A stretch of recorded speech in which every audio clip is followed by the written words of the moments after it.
jugar contra M80 yo creo que va a estar bueno. Es la primera vez que vamos a jugar contra ellos. No hemos entrenado ni nada por el estilo. Tienen un buen estilo de juego, diferente, podría decirse. Pero yo creo que es más de lo mismo. Hoy supimos ver cómo juega The War, cómo son ellos. Así que más o menos esperamos mismas similitudes. Y bueno, vamos a enfrentarlos. I think 9Z is like a really good team. Obviously, they were champions over Fusion, and considering we just beat Fusion, I feel like it kind of seems like we'd probably be a little bit like even with them. I think we've played against teams like this before, and I think we're used to teams that play like how they play, and I feel like we're going to be able to beat them because of their playstyle.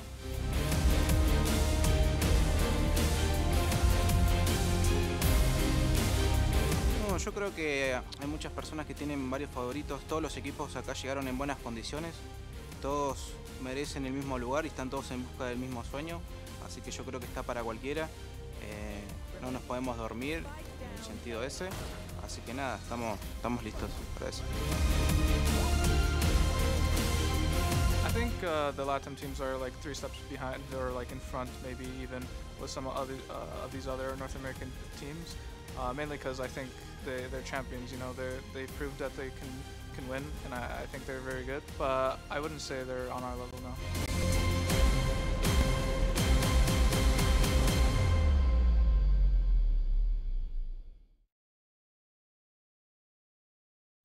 One match of the day done as we're in our bracket, and now it's finding out who else is going to be moving on in the upper bracket and who is going to be joining 00 Nation in the lowers.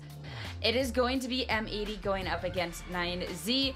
For this matchup, right out of the gate, Buck, I feel like this one should be really interesting just because we already got to see a match that kind of switched up our expectations, and I feel like there is that potential of it happening again. I think a lot of the people are coming into today with the expectation being M80 is the better team. 9Z is not on the same level, but actually this is one of the few times where we've had a video where both teams were basically like, we know what they do. They're very good at it. We're going to read that and we're going to try to match it. We think we may play pretty well against them. M80 says, hey, I think we're a little bit better than they are, but they are a very good team. It's like super respectful, whereas sometimes in the past it's like, they're not good. We're way better. They suck. But I think ultimately, they've got a pretty accurate read. LATAM as a region maybe doesn't get the level of exposure that the North American region gets. So I think in large part, we look at the results from group stages and we just say, well, that's what we should expect, right? Like these teams aren't playing that well. They're not that good. But Fusion just proved that there's a whole nother level of play in their playbook. 9Z could be the same case. 9Z definitely is a team that is capable. They just crumbled in the group stages a little bit more than maybe one would anticipate. And M80 is not going to come in and underestimate them because they know that this team can play. 100%. And when you hear in that little teaser video how respectfully they talk of each other, you know too that it's going to be replicated out in the battlegrounds. But I want to talk a little bit more about M80 and what we've gotten to see from them in groups, specifically to narrowing in on EU. Well, the first day of groups for M80, they had a little bit of a rough start, to say the least. You know, it's their first time here at LAN all together in an international tournament. But a player that I like, that I saw, was EU, right? On day one, he didn't play too bad, even though that they lost on the first day with a 1.03 KD. But on day two is where he shined in particular. What I saw from him that I really like is people underestimate info initiators. It's really hard to get picks and get the info that's needed for your team. But he was able to do both. Because he had so many assists, I believe it was 15 or 16 assists as a Sova and Fade on day two, and had a KD of 1.39, that just shows that he was doing an incredible job of what an info initiator's job is, to get info for Qualanoob to enter the site or let his team know where they need to flash for him to support. He was doing such a good job on both of these days. Yeah, I think the bottom number is the one that I'm really looking at. Well, it's obviously cool to see his ACS, his KD's up, his KPR's higher. When you're playing an initiator, like, assists are the name of the game. And Nismo in day one was really the only player who was finding consistent assists for the side of M80. EU was struggling to try to help out, and I think a lot of that was just the team was not clicking. There was a lot of misused utility throughout the gameplay. We saw even Nismo himself having some problems, fault lining his own teammates, flashing his own teammates. A lot of that stuff was happening. There was mollies that were missing from Xander in post-plant situations. It definitely seemed like they were rattled a little bit coming in from not playing in a LAN environment. So after day one, they get time. They can slow things down. They can figure out what did we do wrong? What can we do to better acclimate to a LAN environment? And that's what they did. They came into day two and they looked completely different. And that's what I'm looking forward to in teams. Because, you know, if out of the gate, not quite used to LAN environment, not quite used to travel, it's okay. It's groups. You can come back from that. But Emily, what we got to see more so coming out from M80 the next day was a little bit more reminiscent of what we got to see going on in Challengers before. Yeah, and we have to remember they were playing against opponents who are comfortable with this playing field. Essentially, they were playing against another Brazilian team, so they already were familiar with this environment. And we saw multiple tweets from the players from M80 that they're warmed up, that the LAN jitters are out of the blue now, and that they're ready to go. And they truly took that word for it and shined on day two. And M80 showed a different team. They showed what we know about them, which is the explosive plays, the constant flooding that they like to do, and I know that they're probably going to go with a similar game plan today versus 9Z. And while one might argue that Fusion was maybe a little bit weaker in the group stages, obviously we just saw what they were capable of doing against 0-0 Nation. The team has a ceiling that's maybe a little bit higher than one would anticipate, so you can't just look at that game against them and be like, who cares? Like, Fusion's underplaying, it doesn't really matter. The team has the capability to play to a higher level. They just didn't against M80, and M80 capitalized. Yeah. And at this point too, so we got to see coming out from M80, we got to see the tweets, we got to see the recognition, we got to see a little bit of a turnaround, but they're not the only team that was tweeting about how things had been going down, because of course 9Z in the group stage, things were a little bit rough, a little bit of a struggle bus. So Thegara tweeted out talking about the O2 versus the guard, just lacking a little bit of solidity going on into that. Yeah, in general, I think that 9Z was really disappointed with their performance, and you can see that in just this tweet. And what he's saying is like, hey, we had moments where we looked okay, but we weren't really able to hit what we believe is our capability level. I mean, you look at the first halves in those games. 13-6 is the final score, but it was 6-6 at half both times. And in map 1, they're actually up 6-3. They lose 13-6. That's brutal. And one of the biggest problems for them is multi-kills. While they have some for themselves, look at the ratio. They have allowed players to snowball so many times, and it's actually absurd. When you look at the tail end of that game against the guard, up 6-3 on Ascent, Jonah P gets a 3K in round 10, Trent gets a 2v3 3K in round 11, Ned gets a 2v5 ace in round 12, Tex gets a 3K in pistol, Trent gets a 4K in round 14, Tex gets a 3K in round 15, Jonah P gets a 3K in round 16. That's 7 rounds in a row. You gotta list a the player book. had a multi-kill. It's just absurd. It's so hard to try to battle against that. And if you look back at the VOD and you watch their emotions, they are completely broken at that point. I mean, it can be very disappointing, especially when you're losing rounds that you really should not be losing. But this is group stage, right? And we have another tweet on the board from David. We know where we're wrong and where we are failing. And this is a really good thought process by them, is if you know what happened that went wrong, then it's easy to fix it, right? If you don't know what went wrong, then it's like, okay, what do we do moving forward? But that's one of the reasons why I liked that there were group stages, right? Because it allowed teams to essentially get away with the mistakes that they did and to be able to focus and improve them. And here's the thing, we're not highlighting the multi-kills against them to rag on them. It's to illustrate this is what they need to stop. They need to prevent players from snowballing in rounds and just round after round after round. And that continued in map 2. It's the same storyline. 6-6 at half. They lose out 13-6. And it was multiple multi-kill rounds in a row. It was proving to be a difficult thing for them where they would allow one player to dictate the way the round was going to go. They have to do better at shutting down these players because every single player on this roster is capable of doing that. Yeah. I mean, they did it against the guard. M80, obviously very similar to the way the guard plays. Every one of these players is capable. 100%. We've gotten to see it before. This team snowballed through challengers for a reason. So going on in today, it really does reflect, going back on David's tweet, that if they knew where they go wrong, they know what to fix now. I'm hoping we can see that reflection in today's match going up against M80 here at this point, Emily. Yeah, and I want to remind everybody about 9Z. They dominated the LATAM South, like absolutely dominated. And we just got finished watching Fusion playing, and they had a very convincing 3-0 win versus Fusion. So 9Z is, you know, dominating LATAM, and they're here now in the Ascension League. So again, it was groups. Now we can move on and focus on those mistakes to improve. And you can just see they're peering into the mind of Happy for just a moment. We get a flash of his notes once more. That's been a big piece of the success for M80, is that leadership, that veteran leadership behind the scenes, kind of pulling at the strings and doing all of the homework necessary to figure out what teams are going to bring to the table. And as we look at 9Z, the competition, your hope is that they've been able to do the same thing. Obviously, 9Z, they've got a lot of tape to go back on. M80 has played throughout the season. They've been the same roster. They've largely played the same style of play. The only thing is, we've talked about it. Is there a deeper tactical depth that we just haven't seen yet because M80 hasn't had to tap into it? You look at the first series today. Fusion arguably played a completely different style of play than what they played in the groups because they had to.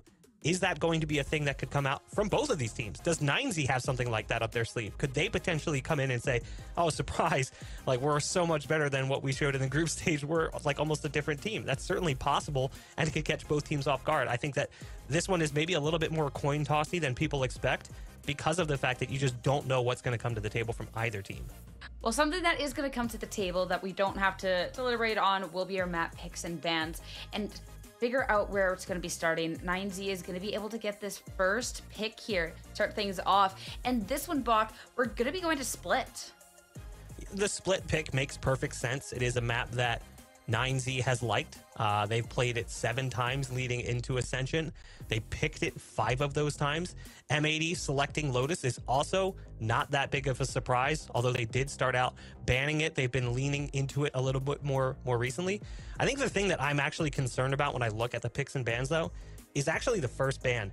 When are we going to see M80 play Bind?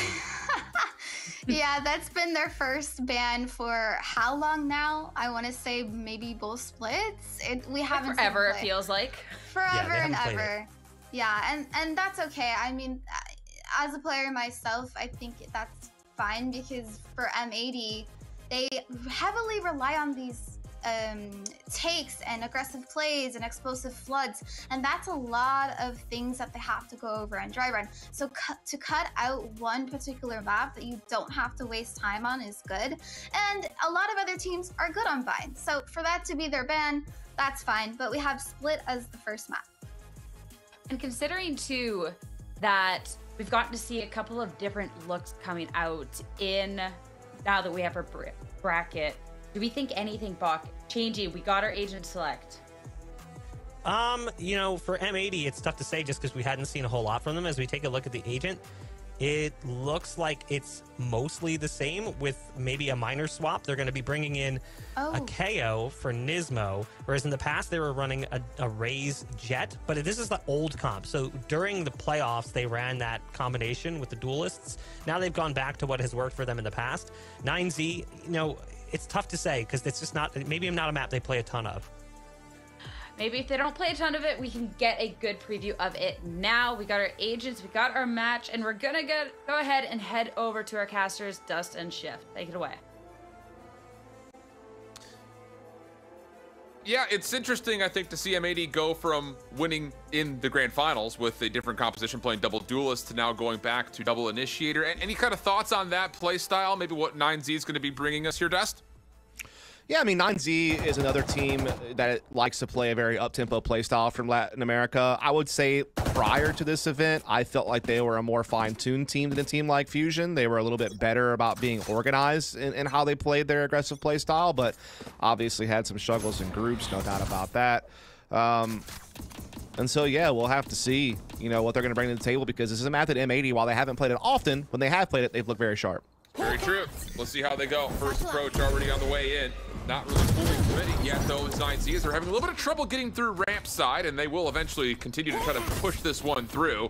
Nismo able to take down another. So this leads to just this last 3-man hit up top, which with that elimination, maybe there's a chance, but Nismo doesn't quite necessarily get hit by the Trailblazer, but the information seems to be pretty good. EU following up though, a little double peek, turns it into a 1v3 for Mizu. Yeah, Mizu is in a tough spot here. He's got time, he's got spike possession, but John Cutie has the vent fallback covered. And of course, they still have the A defense in place, so it's going to be tough for Mizu to find a way. And he's not even. Oh, never mind. He does clear it. I thought he was going to walk past it for a moment there and felt concerned, but he grabs the headshot. He fakes the drop down into sight, and now he might be able to split these up into 1v1 battles. And this gets interesting all of a sudden, but EU smartly tucks into the corner, not exposing himself and giving Mizu a chance, and that's going to be M80 taking the pistol, going up 1-0. Again, M80 coming to this having played split 3 times only this year. Their last 2 games were a win over the Guard and a win over Oxygen, 2 of the better North American teams, one of which is, of course, here in Ascension with them in the Guard. Their 1 loss was in overtime. And this is a comp that they have played before, though they were recently playing Double Duelist when they beat the Guard. But it's not a big pivot, is what I'll say. So I'm not... It's not much to speak of, I guess, is the point. It's like a different level of proactivity, because you often would see with Double Duelist, you know, you've got the ability to control space a little bit less so than the Initiators, but you can still take over that space very quickly, whereas this is more of a flash and dash type situation. Sure. Nice opening shot from Mizu. Okay, John, the first one to drop. Flash will also kind of clear out the top side of B tower. Thule will take control of ropes, while M80 have to kind of figure out how do you crack the code here with threats all over and around the spike site here for 9Z. Yeah, they do get the stun on the spike planner. I know that he is retreated to the back of the site. Koala Noob almost getting caught there as he tried to scope in on the double stack box, but got pushed back. This allows the Heaven push to come through, though, for M80. Nismo and Xander are able to grab a couple of frags to get this back into fighting distance. Yeah, Rubkoida was trying to find the timing to get behind this play, but it doesn't quite work out. But the problem is 9Z is still finding a lot of damage from outside the site, and this is taking a lot of time. Dagara, last one left. 1v2 situation. First shot a bit wide onto EU. Second one does land. Now it's just down to finding the last bullet needed onto Koala Noob. Is at 7 HP, and Koala Noob will not have an angle to keep the defuse. And how about that from 9Z? A bold hold from on top of the site, and a Zenny clutch to go to Dagara. Yeah, that was just a crazy explosive fight there, and it was due to just getting a beautiful initial shot with the Sheriff onto the site hold and just immediately responding. That's the one thing about 9Z I can say from watching their film, is that they are very decisive. The moment that they feel like they have an opening, they respond so quickly, and there's just no hesitation about it. They're all on the same page. They're ready to go. Their spacing's very good. And that's why 9Z are a dangerous team. I mean, maybe they didn't get to show it very much in the group stage, you know, losing both their games 0-2 to 0-0 Nation and Guard. But on average, when we see 9Z play within their region, they are a very dangerous team with how explosive they can be. Yep. Not to be taken lightly without any question. Trailblazer clears out mid. Chance to maybe even move further into Mail here. Late challenge possibly from Nismo. Knife will reveal a little bit of this hit, but it doesn't hit every single instance of it. But he will pay respect to the fact that, yep, this is going to have to be us conceding B tower, and Koala Noob, who's gone into the Marshal, will be on an island by himself. Nismo late check, jumps the corner, avoids the headshot, but Koida will have a lot of damage taken off of him. Follow-up will eventually be there for Thule. Koala Noob gives up the site, hit will be on, and with that 9Z will gain control with Spike on. Indeed they will. Sheriff and Marshall up for M80 on the retake, but they're a man down. And again, they certainly have the lower firepower overall. It's going to be tough for them to find a way to back into this. They're trying to flash their way through into B, having to set up a bit of a retake, but Rukoida, he is going to go ahead and find Xander there. Yeah, just so hard to crack the code here. The full surround looking solid. Weapons obviously not very good. Last player standing. John now with Marshall in hand, just trying to do what he can. Gets a couple, not bad, but still overall 9Z comfortable in the post plant. They'll survive with 3. And it's also worth noting 9Z only recently switched to a double duelist composition. Before they were playing the single duelist with the Breach KO combination. And they, you know, tried Raze, they tried Neon, so they've experimented with a couple different compositions, but this double duelist combo is what they've eventually settled on. Rube Koida, though, I will say, is, of course, no stranger to playing Jet. He was already playing this for them on Lotus. And so when they switched to the double duelist composition for this map, it just made sense for him to follow through, as he's kind of their flex player, you know, double duelists and initiators at times. Hold on a second here, Tuss. Quick action from Rube. And he will find first blood.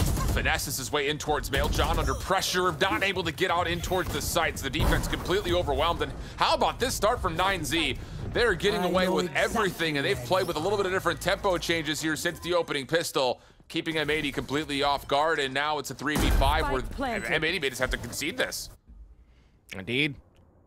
The attack looking real good right now for 9Z. Now, I will say that the attacking side was usually the, you know, issue that 9Z were having in the past, you know, and some of their losses in Latin America against Furious Gaming and All Knights, it was because they were only getting between 3 and 5 attacking rounds per half. They switched this doubles duelist composition.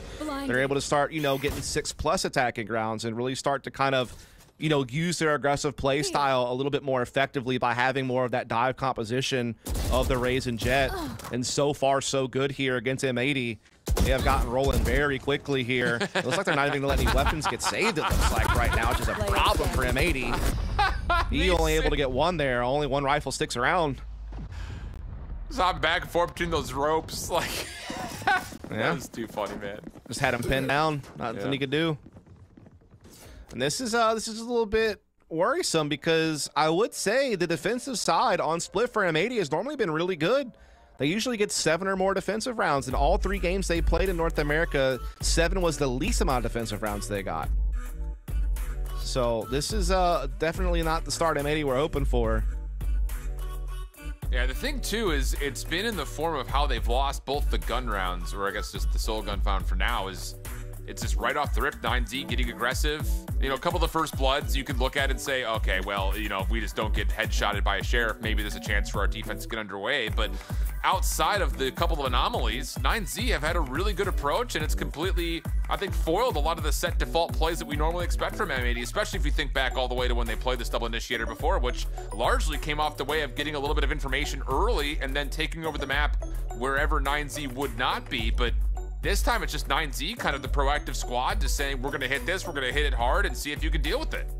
Yeah, again, it's not a surprise to me. 9Z have always been known as being an up-tempo team, and again, unlike Fusion, who kind of shocked me with how well refined their game was today, just based on what I had seen in the past, 9Z from the get-go, you know, from the Latin America region, has always had a really just well-organized aggressive play style. Sure. Like, you rarely catch players on an island. They're usually well-spaced. They're usually always set up to trade. Their utilities are usually always pretty good. And so I'm not too shocked at what I'm seeing. If anything, I'm more shocked with how weak their group stage play were. I actually thought they would get a win in groups. Well, Trailblazer will open up the site over towards B. Cosmified is at the ready here, as it does look to be that John is scouted out over towards the backside of the site. Lots of pings, lots of pre-fire coming out, but John stays largely safe from a lot of it. So 9Z will back off, not getting the first blood, and try to aggress somewhere else. In the meantime, Nagara has found a lot of space here on the opposite side of the map, as he's gone into A Heaven and out into ropes. Seekers are going to come out, so they may pick up on this, but honestly, by the time he gets away and gets to middle, it's not really going to matter as much. This is going to be normal mid control now for 9Z. Stalling tactics here with that snake bite. And a forward angle for Koala with a judge in hand. But how long will he be allowed to stay here? Xander playing topside ropes. Oh, what a play from Nismo. Gets not just 1, but 2. Oh, so good from Nismo, who gets 3. And then finally the follow-up comes out. I mean, honestly, Nismo just needed to get 1. But he keeps his life top rafters. 9Z keep flooding forward. Good support from M80 on the site. And we're back to within 1. Yeah, of course, Nismo was one of the top 10 players in North America when it came to virtually every category. So far at Ascension, he has been number 4 in first kills per round. He's top 10 for ACS and ADR, so kind of on the same pace as what we're used to seeing from him within NA here in Brazil. And that was a big-time round for him to kind of, you know, wake M80 up, hopefully, who have had a slow start. Yeah. Well, once again, 9Z, early aggression through B main, just looking for something on the cross corner, but this time, no one home. The rest of 9Z's offense looking over towards ramps. This is where they faltered in the pistol, but You've got Rubkoita already making a play very far into the site, and I think he's got an idea that Nismo's here. Guiding Light will come through, will not actually be intended for Rubkoita's position. And as he loses his dash, he's now kind of stuck here to play more of a lurking role.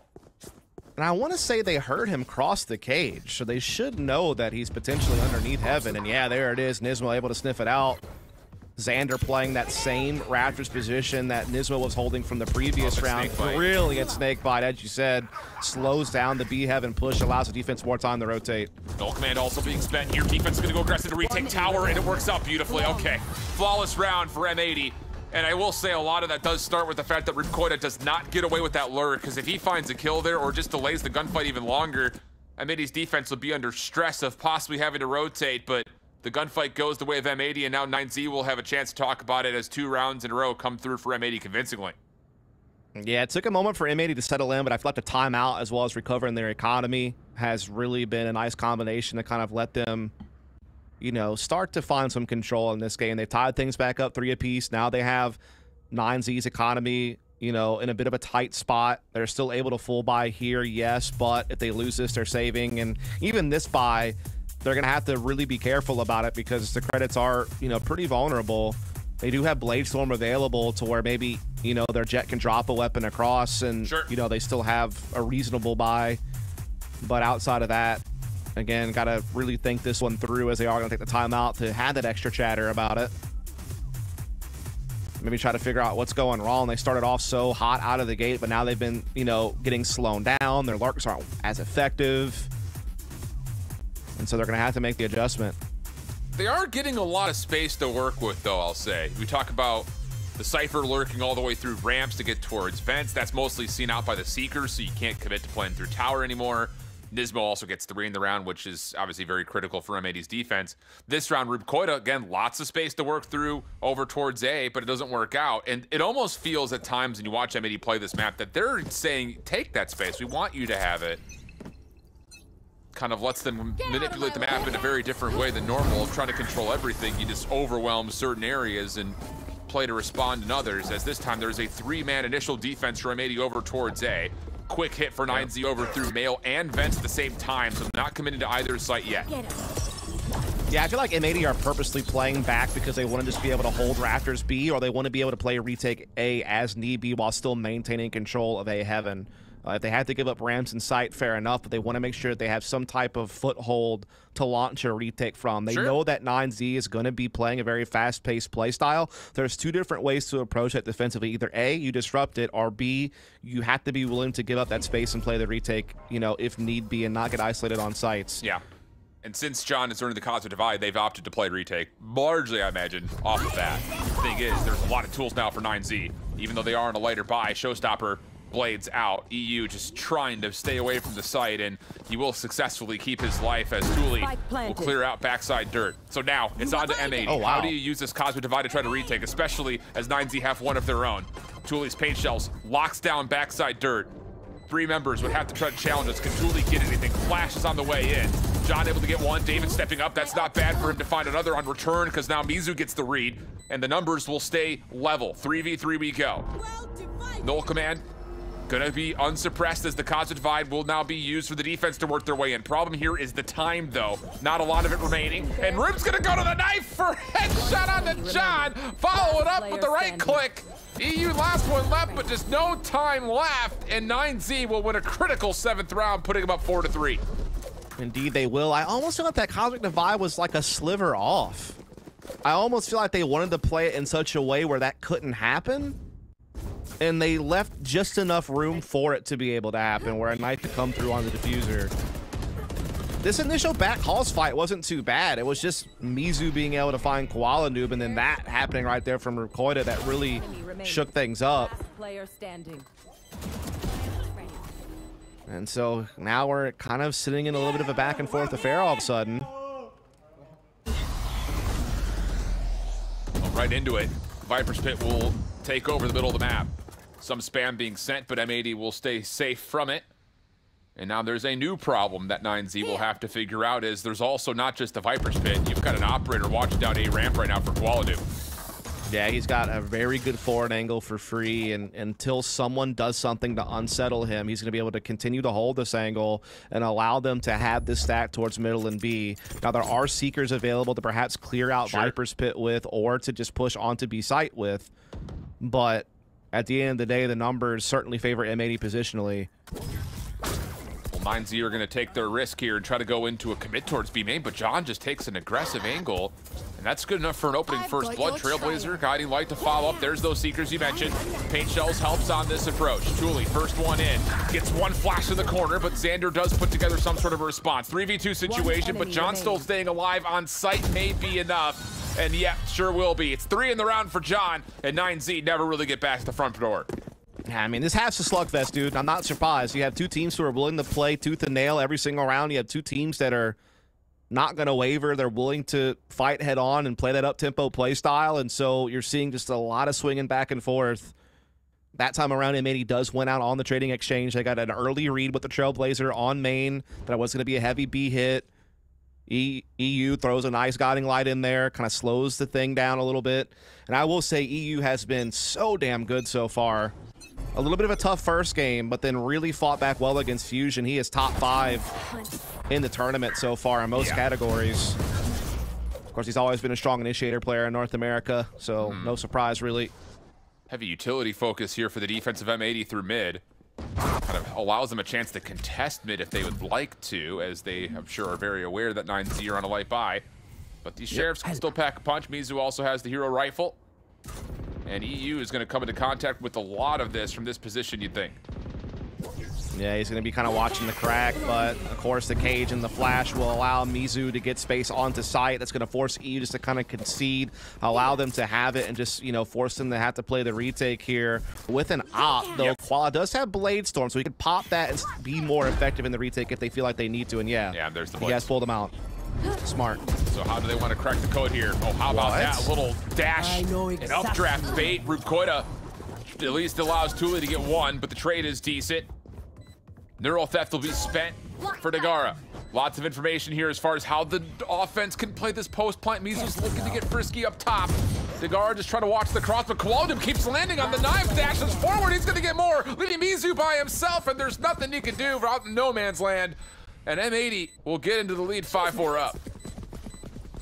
Yeah, another great retake there from M80. Again, they're being a little bit measured in what space they're willing to give away and how they're responding to it.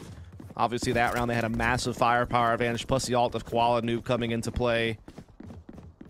Op still in his hands. Have they seen it yet?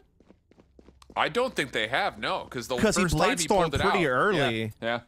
And the round before he was watching A main, so. And no one came that way. Yeah. Agreed. So it definitely could still be something that catches 9Z off guard in the future.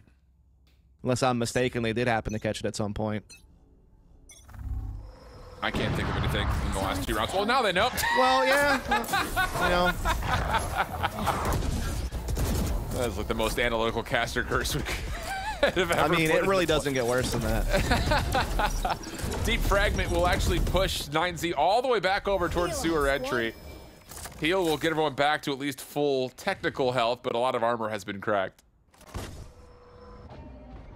Yeah, it's Koala holding the A ramp yet again. We're seeing a bit of a crossfire being established defensively, using this poison orb to get a sanctuary. Oh. Big shot hits there. Not fully killing Dagara, but that's going to take a lot out. He's going to have to get healed up by Mizu's regrowth. Meantime, though, Thule able to get a big entry, but Xander responds, but it's so quick from 9Z to retaliate. Oh, but look at this hit from EU. His timing is flawless. Oh, just as they drop on in, EU's right behind the play, catching him off guard. Dagara now the last one left. He never got healed. Flash will reveal it. And Koala Noob will finish him off with the shorty at medium range. 6-4, M80 starting to look in stride here on the defense. Yeah, I mean, the momentum has certainly pivoted here. They've won 5 of the last 6 rounds. Like, ever since they got their economy back in order and they took that time out, they've been able to really gather up, and it's coming from everywhere. They're firing on all cylinders. Yeah, sure, EU's out in front a little bit, but the rest of the distribution is not too far behind. You got 3 of their players at 8, Xander at 6, and that's one of the strengths of M80. You know, it always has been all year in North America, has been that this is a team that has very powerful players in every single role. They can frag from so many different directions. You don't rely on one single or 2 single stars. Well, this time it's going to be a lot of aggression up towards A-Rams. Julie getting the first, knives out for Rubkoita. Kualanoob wants to contest. He drops on in, actually takes a shot, but he has his prediction onto Mizu. Wow, how does he get that connection? 3v3 we go all of a sudden. Up top, knives. Pushes Kualanoob a bit back. Dagara will follow up, collapsing on the kill. Well, but the trade, instantaneous from John Cutie. Rubkoita with a weapon in hand, but does not get the support from David. So now it's just down to Rubkoita. Everyone knows where he's at. Wins the first. Up top, shots are decent. Dashes forward. Not a lot of health, but it doesn't matter. What a 1v2 from Rubkoita, and 9Z back into action. Really well done there from Rubkoita. Again, you don't get to see him play Duelist super often. He pretty much only plays it on Lotus and this map split when they're running a double Duelist composition, but he has certainly been one of the key fraggers on this team next to Thule and Dagara all year long. And that's a big-time hat trick there from him, including the 1v2 clutch. And the momentum perhaps slowing down a bit from M80 with that one. That's going to keep it very narrow. Just one round left to go this half. Oh, and quick hit from Thule. Once again, right through A-Ram. Showstopper initially out. Boombot just seeing if it'll trigger anything, but Kualanoob down low. Does find the first shot, and Nismo goes on the rope. He avoids the majority of the damage from Thule's Showstopper. How has he been able to do that? Rubkoita still playing forward. A chance for him to play spoiler here, but problem is, how do you hold against all these numbers? That was beautiful. Mizu gets completely bamboozled. David trying to cross up this M80 hit through vent side, but a fragment provides an entry, but no one knows that Rubkoita's here. He nearly gets two. Just the first for now. Cosmic Divide defensively will split off this tower side. Xander gets one. David now has to make the play down low. As Xander hops on for the defuse, the spam will work out for the first, but there's EU to finish it off. It'll be a 7-5 half. 7 rounds from 80 is fantastic considering how the half started. Sure. No doubt about it. That's kind of on average for their defensive size. We've seen them do a little better than that. We've seen 8 and 9 rounds at times defensively. It's a good thing, all right? We'll figure out But 7, that'll do considering they were down 1-3. The way that they played the vent come up with Kualanoob double up drafting and using it as bait to allow the others to come up the rope, that was so well done, dude. That was so sick. Oh, you even heard it right there. If we win pistol, we win this map, I think is what that final sentence was supposed to be. I think so. And again, M80, not the biggest sample size in this map. They've only played the map 3 times. 9T's played at 9 coming to this one, so definitely a little bit more experience, but the attacking halves of M80 have done well enough to get them wins over the Guard and Oxygen within North America leading up to this event. Sure. One of those were in the playoffs in the grand finals, I might add, against the Guard. So, again, a team that has a very similar high-octane play style to 9Z with similar team play strengths. Gravity Well will hold off the Trailblazer just a touch, but it doesn't stop Kualanoob from working his way in. Doesn't make a difference, though. 9Z is prepared for this. Wow, flawless. I mean, that is just a shooting gallery from Mizu. Wow. And that is the quick pistol. So now all of a sudden, I'm ready to start talking about if we win pistol, then what? Now it's what do we do from here? Because we talked about. Okay, so we didn't win pistol, but we can still win this map. That's the next line that comes out, right? Well, I mean, you have to. You have to try to keep positive as they got rinsed here. We see Quala try to dash out with the Trailblazer through the smoke, but again, Mizu just tees off from heaven. The Rafters play massive. Boy, oh boy. Yep. That's the thing is, as good as M80 was to get to 7 at the back half of that first half, 5 on offense is not anything to shrug away if you're 9Z. And now with pistol and a weapon advantage on the defensive side, they got to be feeling pretty good about taking map number 1. Flash over the top, 2D tries it as an opportunity to get the paint shells in, lots of damage tallied, but all 5 players will stay alive and EU will make sure everyone gets back to full health. Yeah, the defensive side has been solid for 9Z lately on this map when you look through their resume for the year. Had a couple of hiccups here and there when they were trying to experiment with Neon, but otherwise, normally pretty solid. Usually can get around that 7-round mark, which would be more than enough to get the win here. Absolutely. Well, it's a heavy stack here from M80. Once again, Gravity Well in, and oh, the flash so well timed. David's able to step away from Kualanoob's aggression, and the entire set play towards B once again foiled, just like it was allowed previously. Yeah, spike down in forward territory as well, so that's just going to play more and more into 9Z's hands here. Nismo trying to make a little bit of a slippery move up through the middle, but it's going to be found out just fine by Thule. And so now it's just EU 1v5, and he's not long for this world, if we're honest. Yeah, clean stuff from 9Z here in the defense so far. Granted, of course, this is just classics, but a flawless means a true bonus is on the way, and there's still an opportunity for Nagara and David to want to purchase into something. So with a Vandal and a Bulldog already in play, there's an opportunity to make this even more formidable here for 9Z. And yeah, it looked like the Vandal and Inspector was bought for those previously mentioned Pistols players. Yeah, not the start M80 we're looking for, Shift, but their first full buy is yet to come. That's what they'll be able to put their best foot forward. We're all square now. It's anyone's game. Bonus for 9Z with the Marshall and Guardian Inspector. In fact, they kind of have the rainbow of weapons going this round. Everything represented here. And nice opening. They're doing a great job just disrupting M80. Oh, yeah. Or not let them get that space. Toxin screen down. So mid becomes heavily contested now. You have to re-clear Mail. And they may just opt to try to play this off of Xander's position at A Rams. But it's being watched, and the Marshall shot takes his head off. And now all of a sudden, M80's gotta be thinking, what do we do? We don't have any mid control. We don't know what's over towards B main.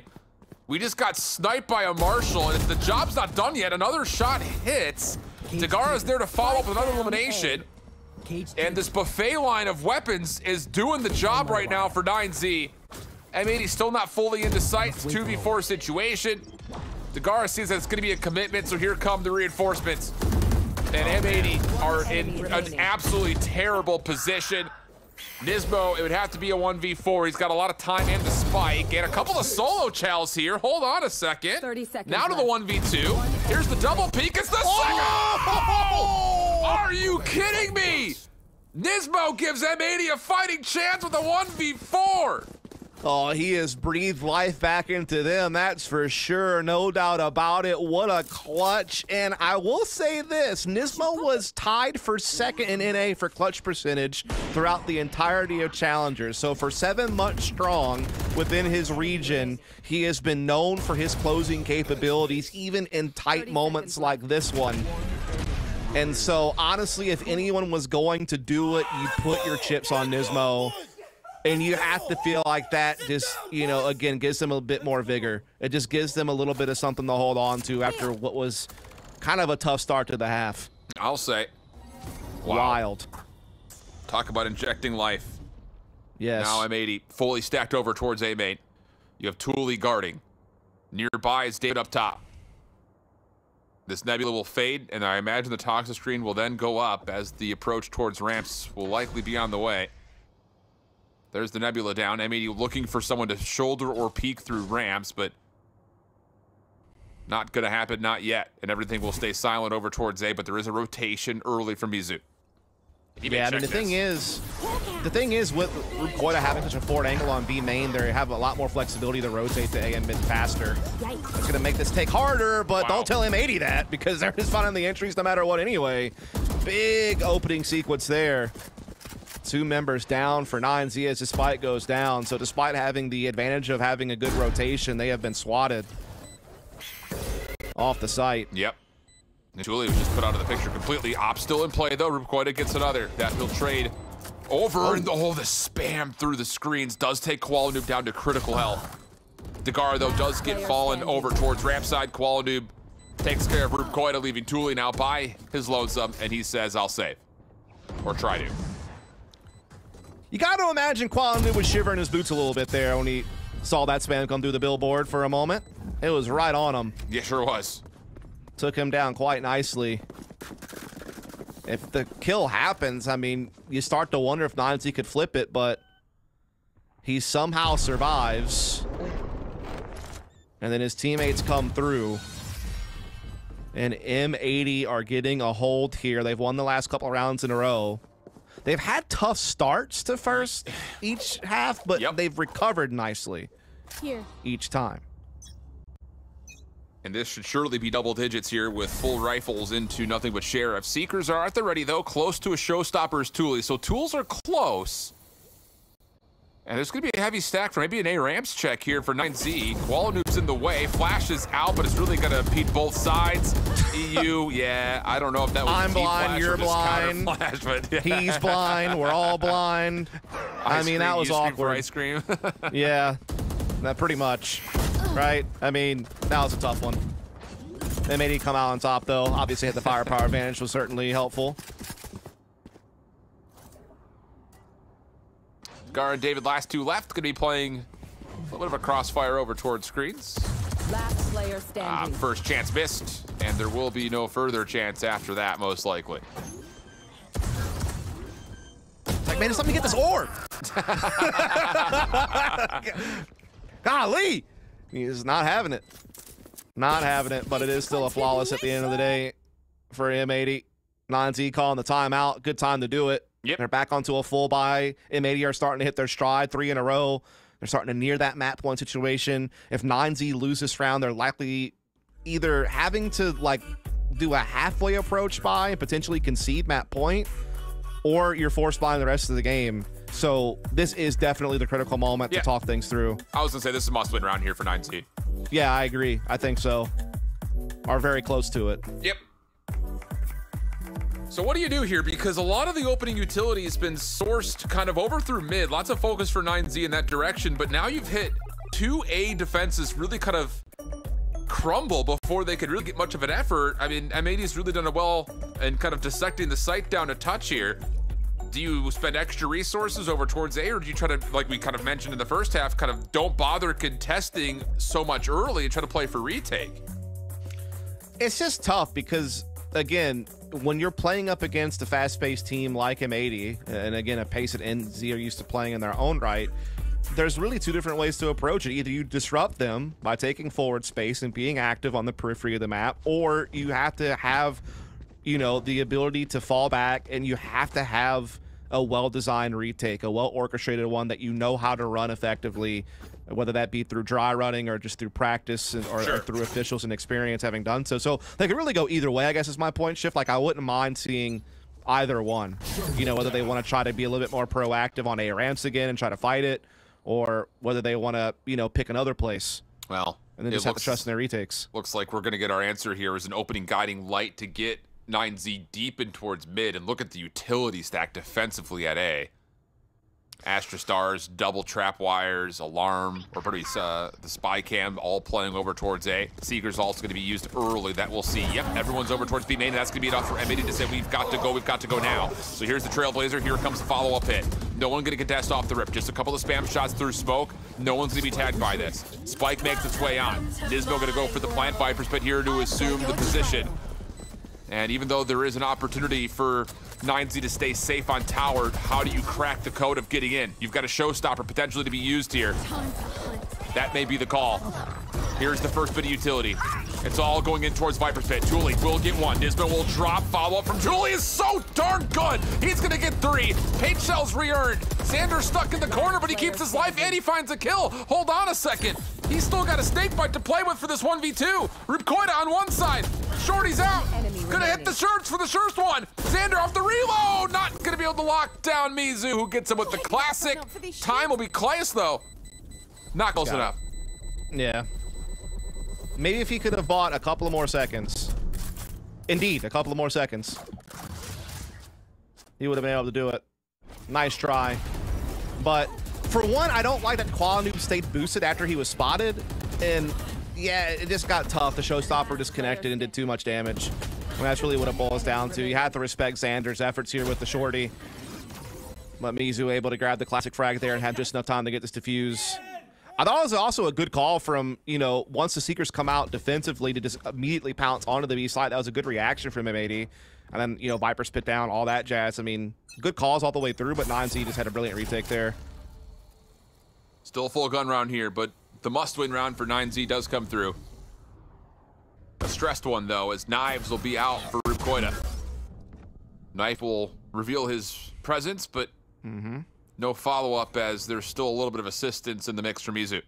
It's worth noting that 9Z aren't out of the woods yet. Economically speaking, they're still in a very tight spot. You know, if they lose this round, they're still in a tough spot. EU gets a big kill on the Mizu as well to help things along. Thule responds by finding Koala Noob on the opposite end of the map. Neural theft to be earned with that. Spike is down, but Xander Beautiful. had Dagara completely pinned up top on ramps. So now numbers for M80 as they make their approach over towards ramp side. Or Brent side, pardon me. Thule will get the read. And all of his utility will stave off the follow-up from M80 as we have 45 seconds to play. And that's the thing. There's a lot of time left on the clock for M80 to manipulate rotations and play around with. The issue is that Nines are doing a good job being proactive, pushing B-Main, and now Rupkoida able to find a knife frag there inside of Heaven. So they have good anchor points on B now because of this. Nismo, though, a beautiful headshot on the David. Will start opening things up, but Rupkoida is just beautiful with these blades. Everyone landing. Good Lord. And initially, you got to remember back to the beginning of the round, he gets flashed on a mid and spent 3 blindly just to keep himself safe. So the fact that he one-clicks the first one to get the reset, super crucial for Rupkoida. And it's that one right there that gets him back into the swing of things. David playing an off angle, just as beautiful. And 9Z, all of a sudden, not just back in this game, they've got some control now. Indeed they do. They've kind of gotten out of that economic problem that they were potentially going to be in if they could not convert here. Able to pick up a couple of weapons, particularly on the Jet that used Blade Storm there. As hold the phone, Quantum says, hey, you know about them blades? I got them too, brother. Let me show you what I got. No, what? So Reload. close. No, not gonna have it. Mizu keeps it safe. Follow up and maybe just continue to spam on through, but it's pinch shot kill feed. Dagara gets into a 1v1. Down A. It's going to be David versus EU, and the quick play from David nearly catches EU fully. But EU's going to get the plant. Has one more flash available for the time being, and he will, well, haven't seen it stuck on the top side of planters. Shot lands. That was a headshot, but EU also received some damage. So still a very even 1v1, but no, EU holds the angle, takes down David with that. M80 get to 11. Man, I have to say the clutches have been the key difference in this half that have allowed M80 to stay out in front. Yeah, I mean, obviously Nismo, I believe, had a 1v4 on the A side. That is EU. I believe that was a 1v2, if I'm not mistaken. Yes, it was. So those have made the world of difference for M80 and what has otherwise been a very tight game. We've seen critical plays come through for both squads at different points in time. I mean, this is definitely just as close as the scoreboard indicates. It really has come down to A, who wins the opening exchange within the first 10 to 15 seconds of the round, it seems like, or who's able to come out in the clutch. And the clutches that M80 have secured is the 2-round difference that you see. Yeah. Actually, I have to go back. That was David working on a 1v3 right there. Okay. Because he got the follow-up kills from topside tower. So. True. We're old. Our memory doesn't serve us all that well. Yes. But 11-9 and what has been a thriller so far. 9Z having a second to talk this over on M80's timeout, just to make sure that they can keep this offense a bit more dynamic. And that was a tempo change that 9Z are going to have to consider now from here on out, you'd think.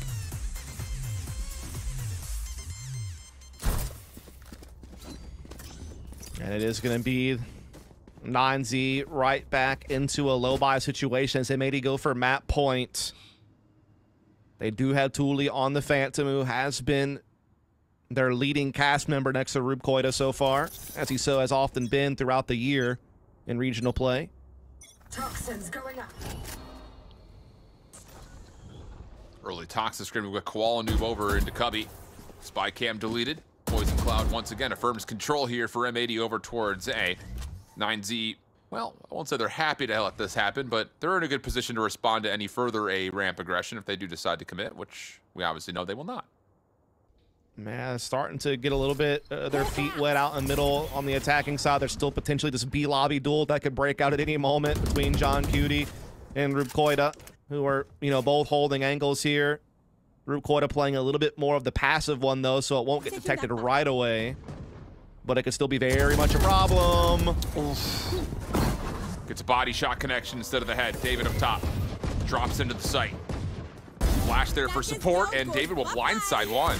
Hold on a second. He can do more here off the corner. Doesn't quite connect to the second shot. Now he runs out of ammunition. Seekers are out for the offense. 9Z fully stacked up towards tower. Will try to reposition, and okay, Thule does get another. So now we're into a flat-out 3v3. Low health pool for Xander. Null command will be earned and spent immediately by Nismo. Zagara does get the benefit of Xander's pre-fire. That reveals his position. Nismo puts together a response, and John Cutie will turn his in now to a 1v1. The flash comes through. Nismo gets a lot of tooling, but doesn't finish him off. He's gonna go to the classic, and that will work out for the kill. Oh, these rounds continue to be tight, but M80 finding themselves on top of it more often than not. They're on map point. I won't lie, though, that was a little bit sloppy shift. I mean, you see Koala Noob was kind of the only person entering the site there, and he was trying to clear the backside of the site while there was still a player to his blind side, and he exposed himself to it and got caught, and that really slowed the attack down. And even in the post-plant hold, it was a little bit disjointed. They've been so reliant on kind of these 1v1 clutches going their way. Luckily, they're getting them. Nismo's done it twice. In fact, he's got a 1v4 and a 1v1 under his belt this half. And then obviously EU had the 1v1 in the round previous. So, I mean, they're making it harder on themselves, but they are still getting the job done, I guess is the point I'm getting at. Thing is, though, we jump in around 22, map point for M80, full weapons in play for 9Z, and a plethora of ultimates, a lot of which could be round winning. Oh, Koala Noob, operator, tries to find one, but it goes just a bit too tall. Stove's hot, don't touch. The stove is hot, yeah. You can get out of there, buddy. You need to get out of there.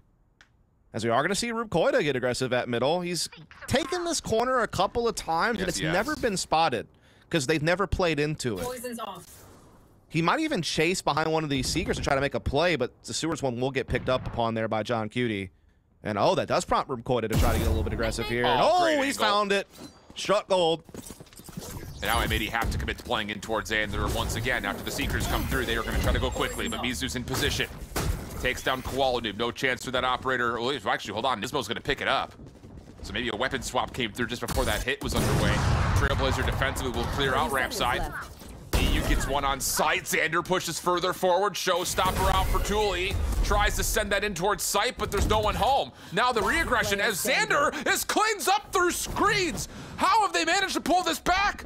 Rube Koida now for the 1v3. Good information and good collection of the first. EU off the plant. 10 seconds left. Rube Koida tries to go high. Cloudburst set. Spam comes through to the 1v1. Nismo still holding onto the operator. Rube Koida gets away. Shot lands as Nismo swapped it for a Phantom, and M80 take map point. Indeed they do. It wasn't the most tidy. Had weak starts to both halves, but again, the big difference maker were the tight one-on-one situations in the end game. Nismo, I don't know how many official clutches he'll get credited with. He obviously had the 1v4. There's no doubt he'll get that on the stat sheet. But then he also had 2 additional massive 1v1s that he was able to convert on to close out the game. And EU also had a massive 1v1 he was able to convert on. So it was really those like little key moments in round in the second half that made the world of difference. Because I'll tell you what, M80 were not looking as sharp as I'm normally used to on the attacking side. Their spacing was a bit off at times. They honestly got away with a couple there. But nonetheless, they win. I mean, the W is what's most important. And that's what people are going to remember going forward. So many of those rounds, though, literally came down to 1v2s, 2v1s. Sure. I mean, abbreviated numbers really from start to finish. It felt like maybe save a couple of very convincing rounds early, most of it actually coming from 9Z. So the 7-5 half looked decent for 9Z overall, very competitive, but M80 keep their composure even after dropping the second half pistol. And that leads to some heroics needed, and that was ending up M80's favor more often than it wasn't. So, wow, lots of clutches early, fireworks here early between these two teams, but M80 go up 1-0. Any final thoughts here, Dust, before we send things over to the desk to give us theirs? Now, just awesome to see a nice explosive game of Valorant from both sides. Again, saw positive and negatives from both ends, but M80 just edge it out, and we'll see if they can do it again in the second map, or whether or not 9Z can force third, as we have yet to see a series go 3 maps. That's exactly. It's the way that usually works out. Sierra at the desk is waiting by, though, so we send it back to them to see what their thoughts are. There are so many positives, a couple negatives, but I feel like we can all agree that that was a really entertaining match. It was. I mean, in the beginning, too, it was really close fight for fight.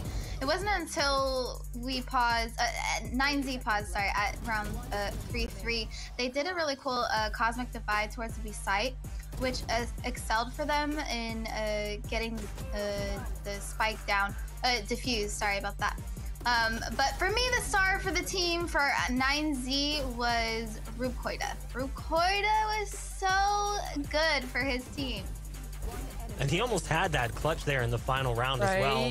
There was a world where maybe not having 4 bullets left, he wins that. His movement was full Giga Zoomer. He was flying all over the place. Giga Zoomer. But he's just unable to actually make it out of the round. You know, I gotta give them credit as well. We talked about it coming in. 9Z, very proficient on the map of Split. It's a map that's been a part of their pool for a while. Even though M80 did push them to the brink and ends up walking over the finish line with the victory, one of the things that 9Z did yesterday was crumble after a big round. After a huge clutch, it was just like a snowball effect. They just kept losing round after round. We highlighted that in the desk. They didn't do that here. They lost that round to Nismo, which was back-breaking, and they still were able to find a few more rounds. They were able to keep things going after that, where it felt like they could easily just completely fall apart after losing that 1v4. That's not what happened. They were able to keep themselves in the game despite the fact that they gave up a round that should have been a win for them. Nismo really shined. I mean, he had multiple clutches on both sides. I mean, 20 and 15 as a KO, and that 1v4. I mean, 9Z played that round right. They double swinged at the end of it.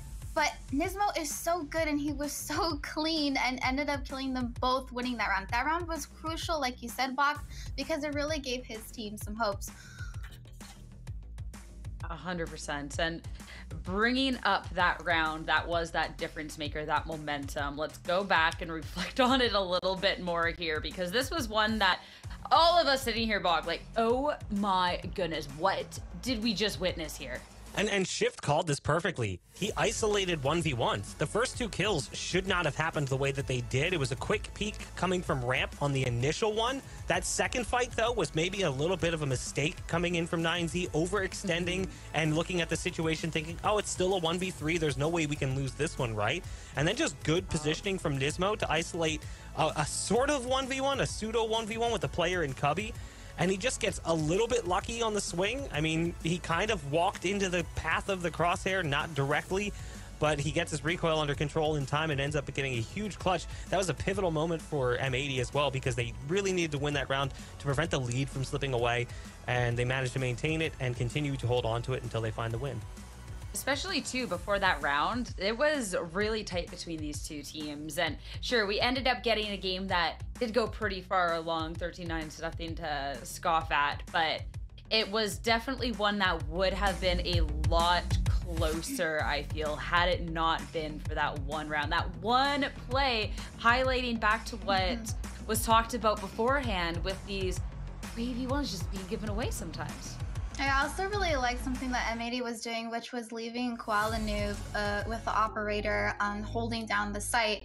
And he just had a lot of info, and it wasn't until a few late he was able to do that for 3 or 4 rounds, which gave them a lot of room to stack on the other site, which I really liked. And then eventually they came in and attacked Kuala Noob and like, oh wait, you're here with the op, oh snap. So I like that they had a lot of map control with Kuala. I just like the fact that we had 8 clutches throughout this map across both teams. You know, we see 22 rounds played. 8 clutches out of 22 rounds is pretty incredible. That's why it was so exciting for us to see that many plays come down to a 1vx and actually be winnable. And then you think there was a few that almost spun, rounds that could have been won that weren't. And you look back and you're like, man, how many more would we have had they been able to find just that last kill, even in that final round? You know, you got Rube Koida in a 1v3, narrowly gets the first 2, has an opportunity on the last one, but with 4 bullets left in low HP, Nismo really didn't have to do too much work, ends up getting the clutch himself to close out the game. But a nice start to the series nonetheless from M80.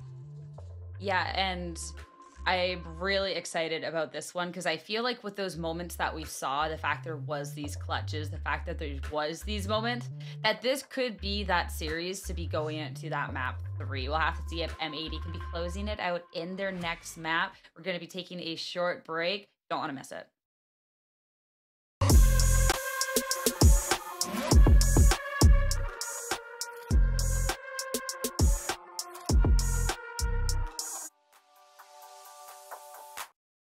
How I hold my mouse, I just palm it. So literally my whole hand is on it. I don't like curve my fingers. I just have the most basic way of holding my mouse like this. And sometimes because my fingers go out, so sometimes they slide on the mouse pad. That's why it's important for me to have like a very smooth mouse pad so my fingers don't get stuck. So yeah, literally just palm it like that. I mean, I think I have a pretty default like stand on how I hold my mouse. I've always just held my mouse like this. It's just comfortability, I guess, but yeah, it's pretty default.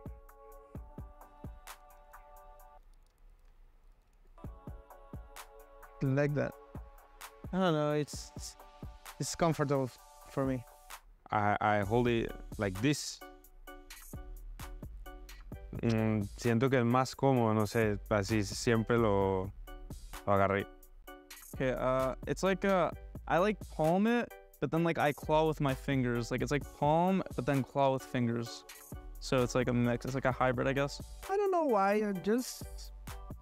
My hand is like a little big, so I play like that. I make a good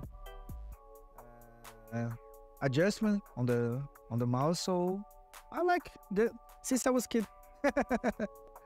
I hold my mouse like that, like something like that, cause I think here is good because I can jump here. I jump with scroll and I zoom with up or something like that here, and I have a good coordination holding the mouse like that. So I think it's good for me. It's like the shaper one.